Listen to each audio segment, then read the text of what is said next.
Ini kata Panglima soal pemicu 33 prajurit TNI serang warga di Deli Serdang, berawal tegur geng motor. Terungkap pemicu 33 prajurit TNI menyerang warga Desa Selamat, Kecamatan Sibiru-Biru, Kabupaten Deli Serdang, Sumatera Utara, karena keberadaan geng motor. Kejadian prajurit yang menyerang warga Sibiru-Biru ini terjadi pada Jumat, 8 November 2024, malam hingga Sabtu, 9 November 2024, dini hari. Akibat dari kejadian itu, satu orang warga bernama Raden Barus dilaporkan meninggal dunia dan 10 orang lainnya luka-luka. Panglima TNI Jenderal TNI Agus Subianto mengatakan pemicu penyerangan 33 prajurit TNI karena keberadaan kelompok atau geng motor di wilayah tersebut yang dinilai meresahkan masyarakat.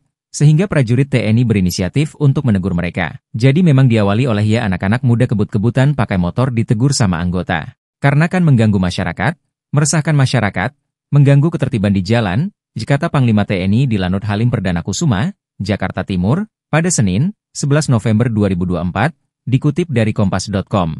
Menurutnya, teguran yang diberikan anggota TNI tidak diterima oleh para anggota geng motor, yang kemudian berujung pada adu mulut dan perkelahian massal. Mantan Kepala Staf Angkatan Darat, KSAD, ini menegaskan bahwa penertiban geng motor sangat penting, mengingat mereka seringkali menggunakan motor yang tidak memenuhi standar. Kan kebanyakan juga motornya bodong. Makanya waktu Pangdam itu kalau hari libur, kita potong-potong itu motornya karena kebanyakan bodong, ujarnya. Seiring dengan penertiban geng motor, Panglima TNI menyatakan bahwa langkah tersebut sejalan dengan fokus TNI untuk membantu pemerintah dalam mewujudkan generasi muda yang unggul.